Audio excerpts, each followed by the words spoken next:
오늘 본질적 출애굽 20번째 시간. 이게 숫자가 점점 높아지면서 야 진짜 50 가는 거 아니에요? 이렇게 생각하시는 분들이 있을 것 같아요. 제가 본질적 출애굽은 오늘까지 하고 나머지 한 3주 정도는 특별 메시지, 다른 메시지를 좀 하려고 합니다. 오늘 본질적 출애굽 20번째 시간, 진리는 다수의 의견으로 만들어지지 않는다라는 제목으로 오늘 말씀 나눠보도록 하겠습니다. 오늘은 그 본문을 따로 읽지 않고 말씀을 쭉 진행하면서 본문을 함께 읽어볼게요. 여러분, 분위기는요, 어떠한 그 공간을 이렇게 딱 메꾸는 그런 분위기들이 있지 않습니까? 그 분위기는 대부분 여러 가지로 형성되고 만들어질 수 있습니다. 조명이라는 걸 통해서, 혹은 음악이라는 걸 통해서, 냄새, 향기라는 걸 통해서 그 분위기를 만들 수 있어요. 지금 우리가 이렇게 예배 드리고 있지만 여기에 막 커피 향이 나고 재즈틱한 노래들이 나온다고 생각해 보세요. 여러분들이 딱 들어오는 순간 카페 같네 이런 생각 하실 거 아니에요? 아니에요? 그거를 분위기라고 이야기한다고요. 그 분위기는 여러 가지로 만들어질 수 있는데 가장 크게 그 분위기를 만드는 요인이 있다면 그것은 무엇이냐면 사람입니다. 그 사람. 예를 한번 들어보겠습니다. 이곳에 어린아이들, 그 유치원생 아이들이 한 100명 있다고 생각해 보세요. 그 아이들이 막 발산하는 그 생기발랄한 그런 에너지들이 있을 거 아닙니까? 그것을 보면서 분위기가 달라지는구나 라고 우리는 느끼게 된다는 거죠. 다수의 사람들이 어떤 사람으로 모여 있느냐에 따라서 그곳의 분위기가 달라져요. 예배는 바로 이런 겁니다, 여러분. 이곳에 청년들이 많이 와 있지만 막 1000명, 10,000명이 모여도 그 청년들의 마음에 어떤 여자를 만날까, 어떤 남자를 만날까, 전부 연애하는 생각, 전부 연애할 마음만 가지고 거기에 잔뜩 모여 있으면요, 분위기가 달라요. 예배가 안 돼요. 그런데 그 모든 청년들이 오로지 하나님께만 포커스 맞추고 오로지 하나님만 예배하고 하나님을 갈망하는 사람들로 모이기 시작하면 그 공간의 분위기는 달라지기 시작합니다. 예배의 깊이가 달라지기 시작하고 예배의 무게감이 달라지기 시작해요. 성령님의 임재가 달라지기 시작하더라는 겁니다. 깨달으세요? 조금 이야기를 나눠볼게요. 많은 사람들이 민주주의의 원칙으로 모든 의사결정을 합니다. 그런데 복음은, 진리는 다수의 결정으로 만들어지지 않는다는 거죠. 성경을 보면 하나님께서 그렇게 만들어 놓은, 사람의 다수의 사람들이 만들어 놓은 그 분위기를 한 번에 깨시는 경우가 있어요. 진리는 여러분 진리인 거예요. 우리가 소수냐 다수냐 이게 중요한 게 아니라 진리 편에 서 있느냐가 굉장히 중요한 거죠. 지난주에 말씀을 함께 나눴던 그 민수기 13장, 14장 보면요, 10대 2의 의견 대립이 나옵니다. 정탐꾼 10명과 정탐꾼 2명의 의견이 충돌하기 시작해요. 저 땅은 하나님이 주신 땅인지 나 잘 모르겠지만 올라가면 우린 죽습니다. 이렇게 말한 사람이 10명이었고요. 저 땅은 하나님이 주신 땅 맞습니다. 우리가 반드시 가서 취해야 합니다. 라는 사람이 2명이었습니다. 다수 대 소수였어요. 여러분, 이스라엘 백성들은 10의 편에 섰습니까? 2의 편에 섰습니까? 몰라요? 다시 찍어보세요, 여러분. 10의 편에 섰어요? 2의 편에 섰어요? 이야기를 듣자마자 10의 편에 섭니다. 다수의 의견이 그 공간과 그 분위기를 휩쓸기 시작을 했어요. 그때 하나님께서 어떤 일을 일으키세요? 하나님이 진멸하기 시작하는 거예요. 내 귀에 들린 대로 너희들 내가 다 똑같이 해줄게. 너희들이 그렇게 얘기해, 우리 죽겠습니다. 오케이, 다 죽일게 하고 그날 다 죽이는 그런 놀라운 역사가 일어났다는 거죠. 여러분 잘 들으세요. 진리는 민주주의의 원칙으로 다수의 결정으로 만들어지지 않는다는 겁니다. 오늘 본문에 보면요, 민수기 16장의 이야기인데요, 고라 자손들이 나옵니다. 레위 지파의 이 고라 자손들이 250명이 또 죽는 사건이 등장하게 돼요. 고라 자손들이 모세와 아론에게 반역을 하는데 내용이 이렇습니다. 한번 읽어볼게요. 민수기 16장 1절에서 3절 함께 읽어보도록 하겠습니다. 시작. 이스라엘의 아들 고라가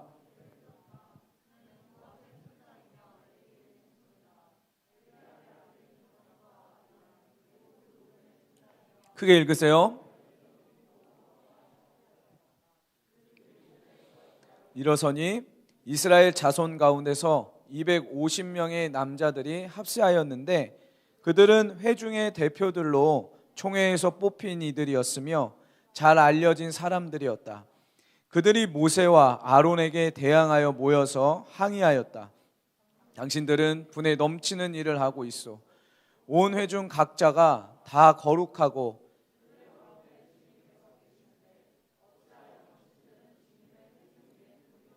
네, 아멘. 자, 보세요.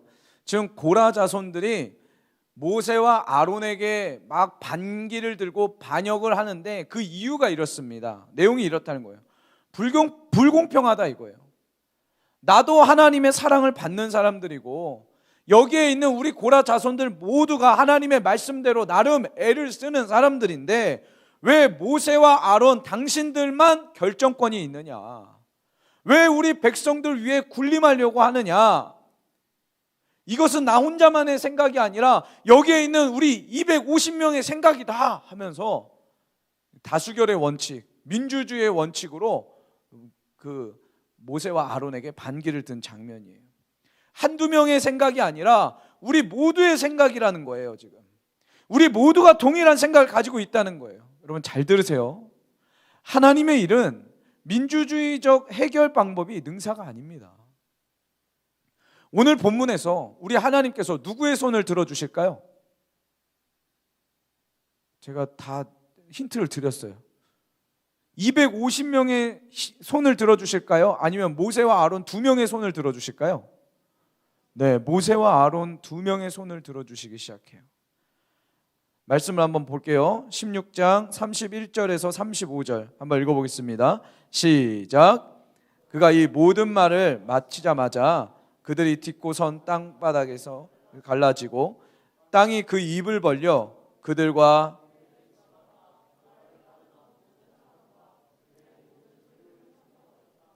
그리고 그들과 합세한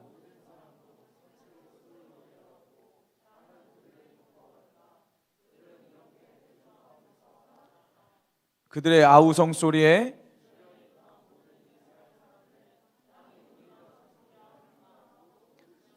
크게 주님께로부터 불이 나와 아멘. 자 보세요 여러분. 진리는 투표로 결정되지 않습니다.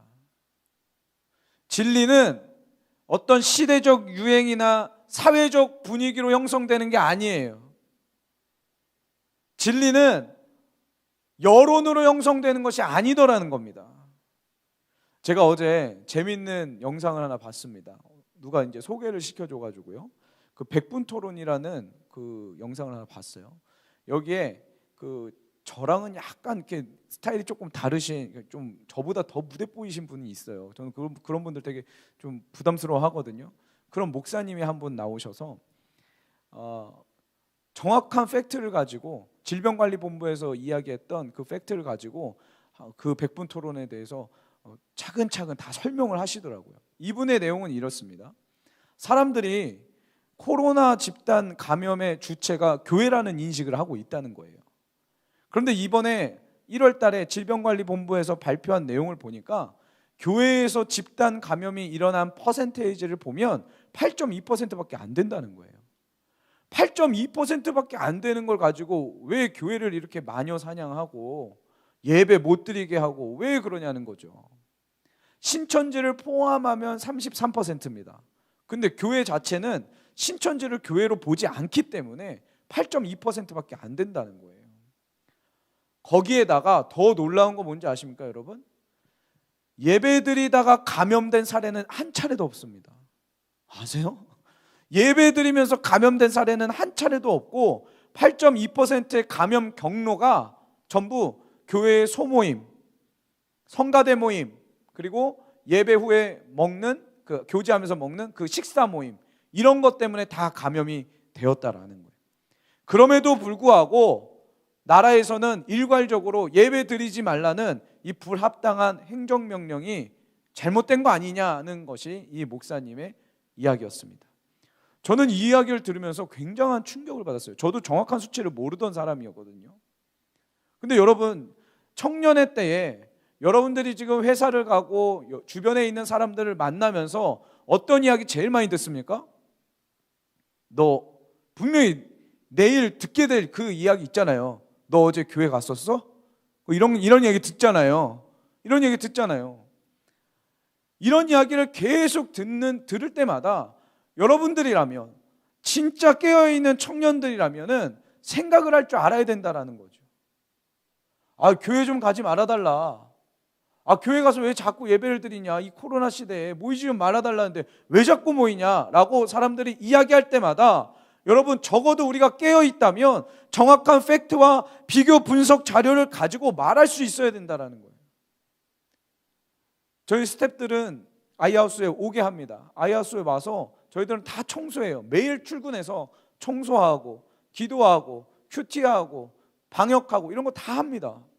한 청년이 저한테 그러는 거예요. 목사님, 저희 회사보다 여기가 방역을 더 많이 하는 것 같습니다. 그래야죠. 당연히 그래야죠.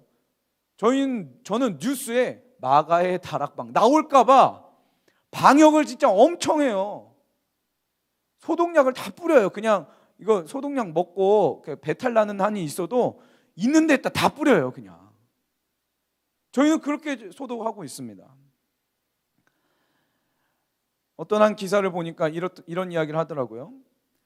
목욕탕이 그 코로나의 집단 감염의 주 핵심이라 그래요. 주 통로라고 합니다. 근데 목욕탕은 영업 중지를 못 시킨대요. 그 이유가 뭔지 아십니까? 이 추운 겨울날 집에서 씻지 못하는 사람이 있기 때문이랍니다.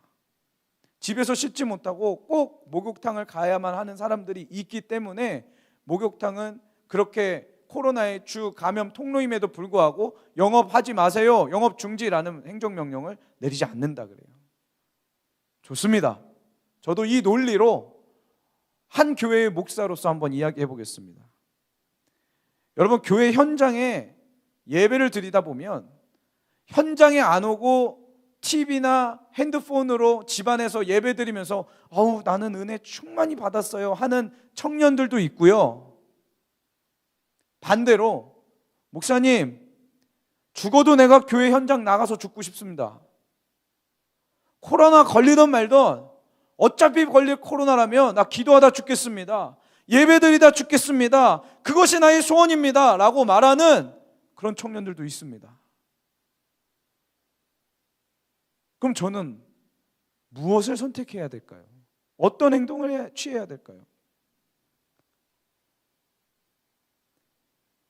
여러분, 음식물 섭취하는 것 때문에 코로나 걸렸다고 해서 저희 샌드위치 싸는 거 중단했습니다. 매일 예배 끝나면은 저희도 샌드위치 다 나눠줬잖아요. 그렇죠? 그거 안 해요. 이제 하지 말라 그래서요.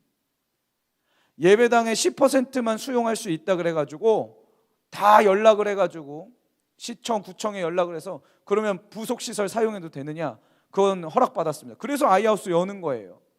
여기 50명밖에 예배 못 드리니까 아이하우스에서 20명이라도 예배 드리라고. 그런 거 하나하나까지 구청과 다 이야기합니다. 설교자 마스크 쓰랍니다. 마스크 안 쓰려면 여기에 이렇게 플라스틱으로 2m 높이의 그 판을 놓으래요. 그래서 저희들 그것도 놓고 다 그렇게 설교했어요.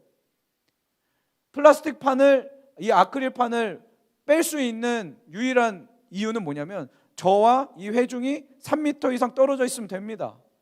그래서 3m 되는 지점에 이렇게 다 라인을 그어 놓은 거예요. 여러분, 예배 한 번 드리려고 저희는 이런 행정 조치를 다 취합니다. 매 예배가 끝나면 방역 다 하고요. 환기까지 다 하고, 정수기 사용하지 말라고 해서 정수기 사용금지 붙여놓고, 예배가 끝난 다음에 소모임 없애고, 순모임 하고 싶으면 줌으로 하세요 라고 다 광고하고 이렇게 했습니다. 예배 한 번을 위해서 이 정도 준비합니다. 그런데 놀라운 거 뭔지 아세요, 여러분? 청년들이 이런 얘기를 해요. 목사님, 이 시국에 예배 드려도 되는 겁니까? 아니, 교회에서 모이는 거 잘못된 거 아니에요? 이런 이야기를 합니다. 여러분, 지금 우리의 믿음의 현 주소가 어디를 향해 가고 있습니까? 지금 한번 잘 생각해 보시라는 거예요. 여러분, 언제까지 사회적 분위기를 맞춰주는 것이 고상하고 점잖은 크리스천인 것 마냥 생각하며 살겠습니까?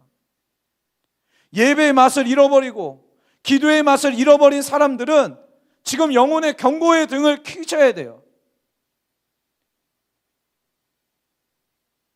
게임하는 것보다 하나님을 예배하는데 마음을 들이지 못하는 사람들은, 여러분 잘 들으세요, 내가 지금 천국을 향해 가는 사람인지 내가 지금 지옥을 향해 가는 사람인지 면밀히 보셔야 된다, 이 말입니다.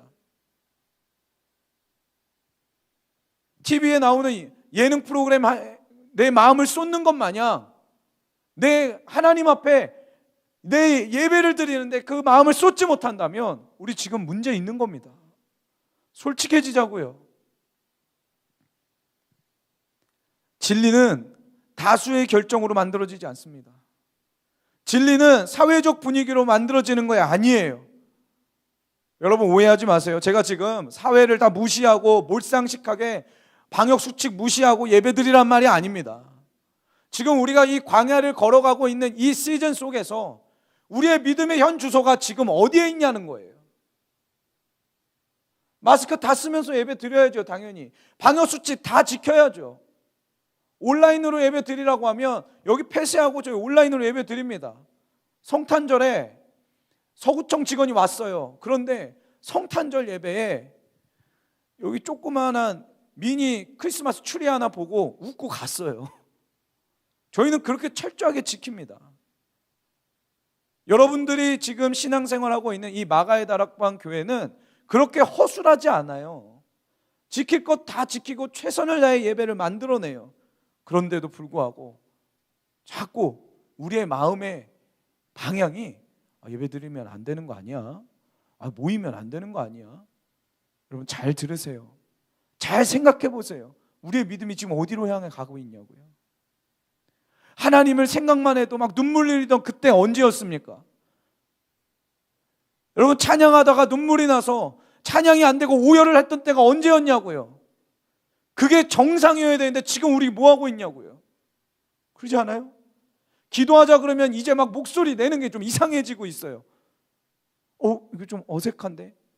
지금 우리 뭐가 잘못되고 있는 거라고요. 여러분 오늘 만약 여러분들의 모습이, 우리의 모습이 그 멸망받을 만한 그 다수의 편에 서 있는 모습이라면 오늘 우리의 믿음의 발걸음을 내딛기를 소원합니다. 아멘. 내가 살아가는 삶의 현장이 광야더라도 하나님 편으로 돌아서는 그 일들이 일어나기를 주님의 이름으로 축원합니다. 아멘. 그 일들이 일어나야 된다고요. 그렇다면 도대체 하나님께 돌아서고 회개하는 방법이 뭔가? 어떻게 해야 내가 잘못된 것을 돌이킬 수 있게 되는가? 방법은 간단해요. 오늘 주님이 말씀하시기를 내가 어디에서부터 떨어졌는지, 내가 반역했던 것들, 내가 죄지었던 것들, 내 손으로 예수님을 십자가에 못 지냈던 것들을 기억하는 거예요. 주님은 그것을 기억하라고 하세요. 오늘 민수기 16장은 고라 자손의 반역으로 끝나지 않습니다. 고라 자손 250명들이 죽은 것으로 끝나지 않습니다. 하나님께서 그 고라 자손들이 들고 왔던 그 향로 있잖아요. 그 향로를 다 모아가지고 이걸 전부 두들겨 패서 제단에다 씌우라고 하세요. 자, 말씀 한번 볼게요. 자, 16장 37절에서 40절. 자, 큰 목소리로 한번 읽어보도록 하겠습니다. 시작. 주님께서 모세에게 말씀하셨다. 너는 크게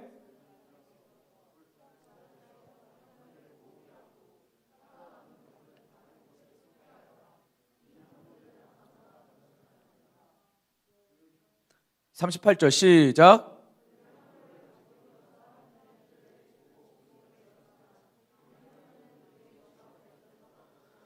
이미 거룩하게 된 것인 만큼 향로를 망치로 두들겨 펴서 이스라엘 자손에게 이것이 경고가 될 것이다, 이렇게 말씀하세요. 그 다음에 39절 40절 시작.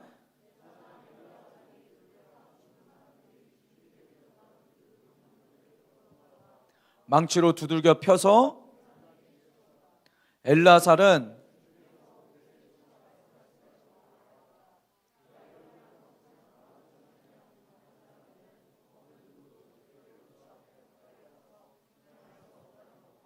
누구든지 그렇게 하였다가는 고라와 그와 합세하였던 사람들처럼 된다는 것을 이스라엘 자손에게 상기시키려 한 것이다. 할렐루야, 할렐루야. 하나님께서 세우신 그 권위와 질서를 파괴하는 사람은 어떻게 되는지 상기시키려고 했대요. 기억하려고 했대요. 여러분, 우리는 내가 실수한 것은 빨리 잊어버립니다. 빨리 잊으려고 노력을 해요. 내가 죄 지었던 것은 빠르게 생각을 안 하려고 노력합니다. 이게 사람이에요. 여러분, 나에게 상처 준 사람 보십시오. 그 사람 가만히 보면요, 나에게 상처 준 걸 기억 못 해요. 그러지 않아요? 왜 그렇게? 나는 큰 상처를 받았는데 그 사람은 그 생각도 안 하고 있고 기억도 안 하고 있어요. 사람은 누구든지 자신의 실수, 자신의 실패, 자신의 연약함을 덮어버리고 잊어버리고 살아가려고 합니다. 그게 인간의 본성인 거예요. 그런데 주님께서는 그 연약함과 실수와 실패와 죄악들을 기억하라고 항상 장치를 만드세요. 성경을 보면 그것을 계속 기억하래요. 오늘 민수기 16장이죠. 17장으로 넘어가면 어떤 사건이 일어나냐면 또 아론의 권위에 반기를 든 지도자들이 나오기 시작합니다. 그때 주님께서 그 아론의 지팡이에만 막 싹이 나고 열매가 나게 만들어 놓으세요. 그러면서 놀라운 건 뭐냐면 이 아론의 지팡이를 하나님의 언약궤에 넣어 놓으라고 이야기합니다. 그리고 그 이유를 이렇게 이야기해요. 자, 민수기 17장 10절 한 번만 볼게요. 시작. 주님께서 모세에게 말씀하셨다. 아론의 지팡이는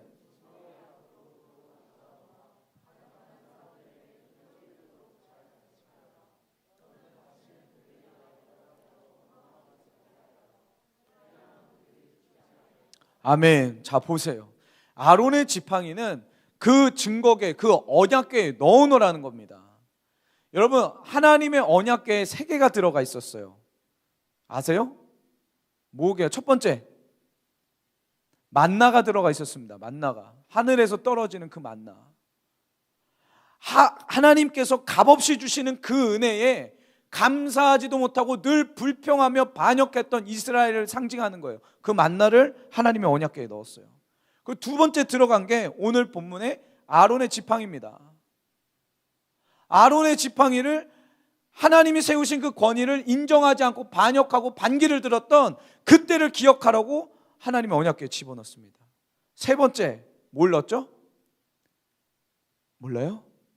10계명인데 모세가 10계명을 받아서 그걸 가지고 내려오다가 금송아지가 하나님이라고 막 절하는 이스라엘 백성들 보고 모세도 화가 나가지고 이 10계명을 던져요. 그래서 깨진 10계명, 그 깨진 돌판을 언약궤에 넣었습니다. 하나님의 계명을 지키지 않은 인간의 반역을 상징하는 거예요. 여러분, 이스라엘 백성들이 광야를 이렇게 걸어가는데 맨 앞에 하나님의 법궤가 있고 그것을 따라가요. 잘 생각해 보세요, 여러분. 이 법궤 안에 뭐가 있다고요?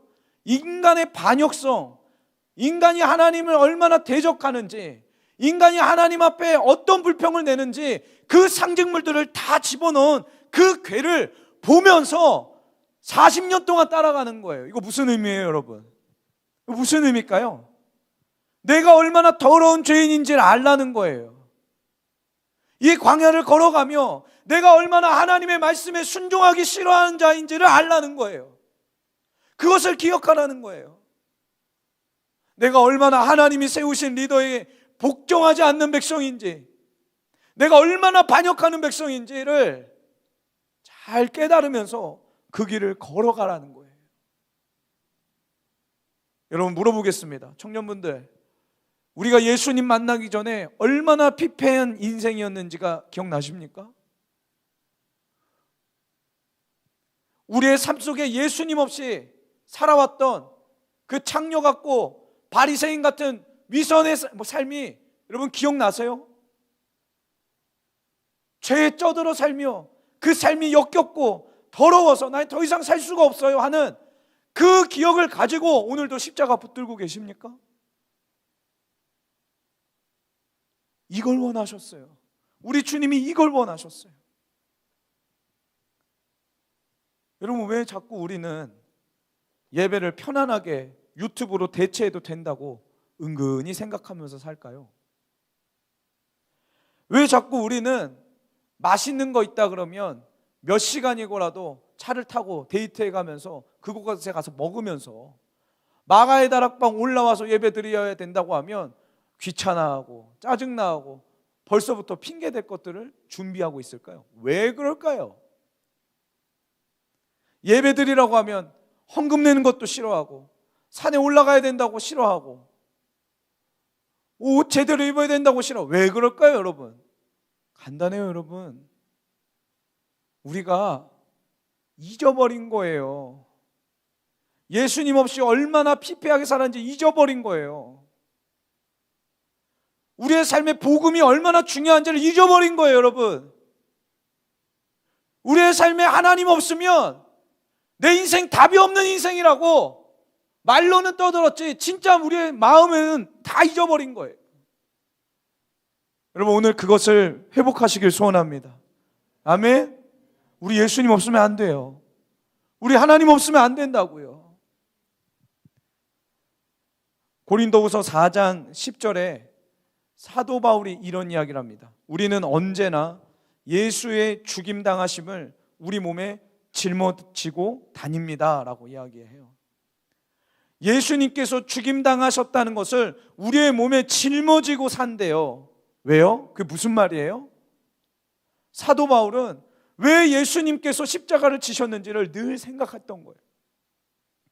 나 같은 죄인 때문에 내 죄가 그렇게 무거웠구나, 내 죄의 값이 저 정도였구나, 이것을 늘 생각하며 그것을 몸에 짊어지고 살았다는 겁니다.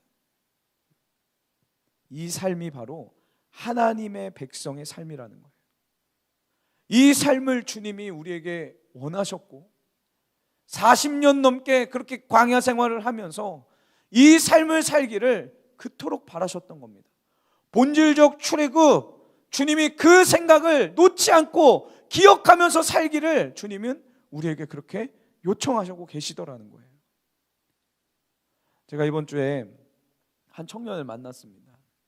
한 청년을 만났는데 이 청년이, 저는 이제 청년을 만나면 제일 궁금한 게 뭐겠어요? 키가 몇이에요? 뭐 이런 거 안 물어볼 거 아닙니까? 그 하나님을 어떻게 만나는지 제가 이걸 물어봤어요. 그래서 이 청년이 10년 동안 유학을 하는데 그때 당시에는 하나님을 잘 몰랐대요. 그냥 한인교회를 왜 가냐면, 여러분 유학생들은 아실 거 아니에요. 한인교회 왜 가는 줄 아세요? 일단 김치가 있어요. 거기는 김치가 있어서 가요. 여러분, 김치 없으면은 한국 사람들 살기 힘들잖아요. 김치 먹으러 가고, 그리고 한국어로 대화할 수 있어서 가요. 그게 한인교회의 특징 중에 하나예요. 그래서 그렇게 자기는 막 갔는데, 이 유학생활을 하다 보면은 대부분의 친구들이 이런 어려움을 경험합니다. 이 친구는 이제 우울증과 그리고 공황장애가 좀 있었다 그래요. 늘 혼자 있는 거, 혼자 있어야만 했고, 사람들 만나는 게 너무 무서웠고, 그런데 김치는 먹어야 되고, 또 사람들은 봐야 되니까 또 거기 가야 되고, 이렇게 교회를 갔대요. 어느 날 교회에서 이제 필사 아세요, 여러분? 그 성경을 쓰는 거예요.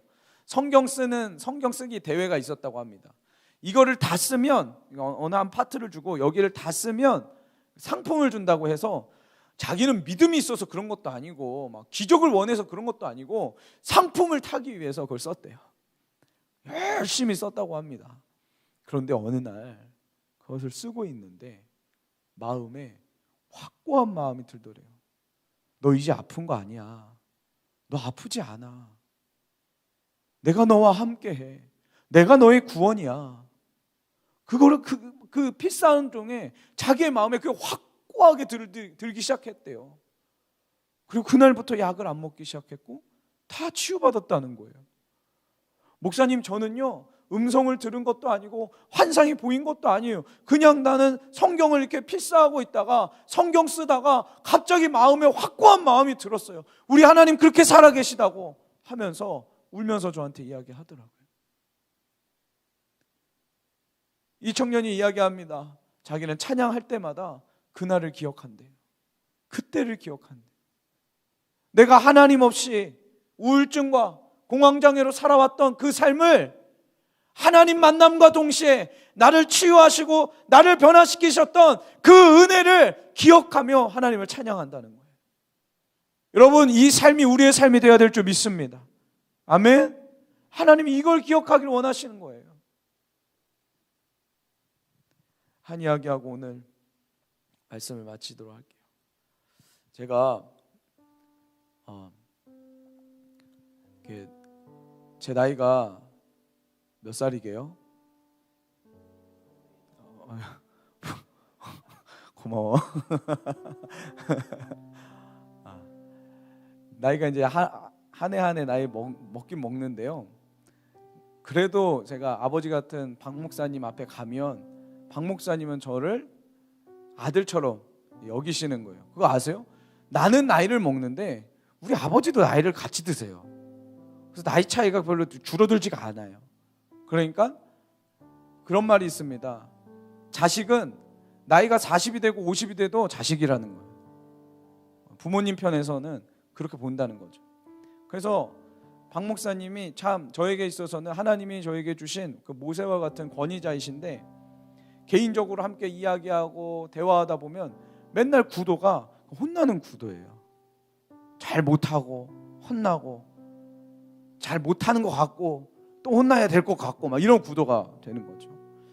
이번 주에도 이제 목사님을 뵙고 편안하게 함께 이야기도 나누고 그랬는데, 목사님도 저를 편하시니까 저를 편하게 여기시니까 막 저에게 섭섭한 이야기도 하시고 막 답답한 이야기도 하시고 도시락 사역 이야기도 하시고 교회 사역 이야기도 하시고 하면서 여러 아쉬운 이야기들을 막 하시더라고요. 이 부분이 아쉽고 저 부분이 아쉽고 막 얘기하시더라고요. 아쉽다는 이야기는 뭐예요? 여러분들은 아직 박 목사님 못 만나셨군요. 이게 아쉬워 하면은 그 뭐예요? 빨리 가 고쳐, 이런 얘기예요. 그래서 그런 이야기를 하면 제가 막 아이디어도 말씀드리고 또 우리 청년들에 대해서 또 소개도 하고요, 입장을 대변해 주기도 하고 막 하는데, 이상하게 대화가 딱 끝나 보면 그 집에 올 때 이런 거 있잖아요. 커다란 짐을 하나 제가 이렇게 들고 오는 그런 느낌이 드는 거예요. 이것도 해야 될 것 같고 저것도 해야 될 것 같고, 새로운 임무들이 막 한두 개가 아니라 막 열 몇 개씩 막 뭔가 제 등을 짓누르는 것 같고, 그래서 결국 이렇게 도시락 홍보 마케팅까지 제가 하게 됐는데, 이런 것들을 제가 가만히 생각을 해봤습니다. 집에 오는 길에 제 마음을 한번 가만히 봤어요. 아니, 나는 이 코로나 속에서 청년 사역 열심히 하는데 아니 도시락 사역도 해야 되는 거지. 그래. 해야지. 노숙인 사역 열심히 해야지. 지금도 놀지 않고 최선을 다하는데 아니 앞으로는 더 해야지. 잘할 수 있을 거야 하면서 정시 승리하면서 이렇게 제가 집으로 돌아왔어요. 제가 어렵고 힘들고, 저 요즘에 이상하게 얼굴에 염증이 사라지지가 않거든요. 염증이 계속 나요. 뭐가 이상한지, 몸이 이상한지 계속 나는데 어찌됐든 사역들과 하나님 기뻐하시는 일들이라고 생각을 하고 충성을 다하기 시작합니다. 사람들이 물어봅니다. 안 힘드냐고. 목사님께 칭찬 한마디 못 듣고 맨날 혼나기만 하는데 괜찮냐고 맨날 물어봐요. 그런데 여러분, 저에게 비밀이 하나 있어요. 시크릿이 하나 있어요. 그거 뭔지 아세요? 제가 왜 박 목사님께 이렇게 맹종을 하고 목사님께 순종하는지 아세요? 큰 축복을 받으려고 그거 아니에요. 영적인 박 목사님이 가지고 있는 그 영적인 페이버를 제가 얻으려고 그거 아니에요, 여러분. 제 마음에 불순종하고 싶어하는 마음들, 여러 가지 핑계들이 올라올 때마다 제가 생각하는 사건들이 있어요. 그게 뭔지 아세요? 과거에 저는 박 목사님을 굉장히 많이 반역했어요. 내 스타일이 안 맞는다고, 목사님 스타일이랑 내 사역 방식이랑은 안 맞아 하고 선을 긋고 행동했던 적이 있었어요. 그때 당시에는 내가 정의롭고 내 스타일이 맞다고 생각했지만 지금에 와서 보면 어리석기 짝이 없고 젊은 날의 객기를 정의라고 외치며 사역하던 내 모습이 하나님 앞에 너무 부끄럽기 짝이 없기 때문에 박 목사님께서 말씀하시면 맞아, 내가 따라야지, 몸이 부서져도 따라야지 라고 맹종을 하는 거예요. 여러분, 우리가 하나님 앞에 설 때, 하나님의 말씀을 따라갈 때 이런 일들이 일어나야 된다고요. 내가 얼마나 반역했던 사람인지, 내가 하나님 앞에 얼마나 반기를 들던 사람인지, 내가 입술로, 내가 생각으로, 내 마음으로 하나님 이건 아니잖아요, 하나님 살아계신 거 맞아요, 100년도 못 살 인간이 그 영원하신 하나님을 내 마음대로 판단하고 내 마음대로 험담하고 내 마음대로 저주했던, 여러분 이 죄가 얼마나 큰지가 우리가 알아야 된다고요. 제가 결혼을 하고 다음 날이었나요? 결혼한 다음 날인가 박 목사님을 찾아갔던 적이 있습니다. 아내랑 같이 찾아갔어요. 찾아가서 이제 식사를 하는데 목사님께서 이제 식사를 딱 끝내시고 숟가락을 내려놓으시면서 그런 이야기를 하세요. 야, 내 말 잘 들어? 너는 미국 가고 너는 중국 가. 그리고 방에 들어가시는 거예요. 대화법이 이렇습니다, 여러분. 그래서 저도 벙쪘죠. 그날 집에 왔는데 제 아내 울었어요. 아니, 함께 있고 싶어서 학교도 때려치고 공부했던 거 다 때려치고 결혼했는데 다시 돌아가라니, 다시 떨어지라니 너무 이해가 안 된다고 하면서, 순종이 여러분 쉬운 줄 아세요? 그런 순종이 쉬운 줄 아십니까? 그럴 때 한바탕 울고 나서 제가 잊지 못할 그 고백을 제 아내가 해줬어요. 뭔지 아세요, 여러분? 저한테 그러더라고요. 세상의 법칙으로 보면 악인에게 은혜를 입어도 그 은혜를 갚으며 악인에게 충성한다는 거예요. 하물며 박 목사님께 우리는 은혜를 입었는데 목사님이 악인은 아니지 않냐고, 내 생각으로 이해가 안 되더라도 그렇게 해야죠. 저는 2년 동안 결혼은 했지만 떨어져 살았습니다. 저희. 여러분, 말씀을 마칠게요. 오늘 우리가 주님께 나아갈 때 기억해야 될 게 뭐예요? 여러분, 무엇이 기억나야 돼요? 내가 얼마나 큰 은혜를 입은 자인지, 내가 얼마나 더러운 죄인이었는지, 내가 얼마나 하나님을 앞에 반기를 들고 하나님을 반역하던 사람이었는지가 여러분 생각나셔야 됩니다. 얼마나 하나님의 마음을 아프시게 했던 그런 사람인지가 여러분 기억이 나셔야 돼요. 그때 주님의 십자가를 붙을 수 있는 거예요. 우리의 마음이 왜 식어져요? 나쯤은 괜찮다고 생각하니까 식어지고 있는 거예요, 지금. 아니, 다른 사람들 다 죄 짓잖아, 이 정도는 괜찮지라고 생각하기 때문에 하나님을 만날 수가 없는 거라고. 여러분, 오늘 찬양하며 그리고 주님 앞에 기도하며 우리의 완악함들이 깨지기를 소원합니다. 주님 없으면 내 인생 피폐한 인생입니다. 만물의 찌꺼기 같은 인생입니다. 여러분, 그 고백이 우리 안에 일어나기를 간절히 소망합니다.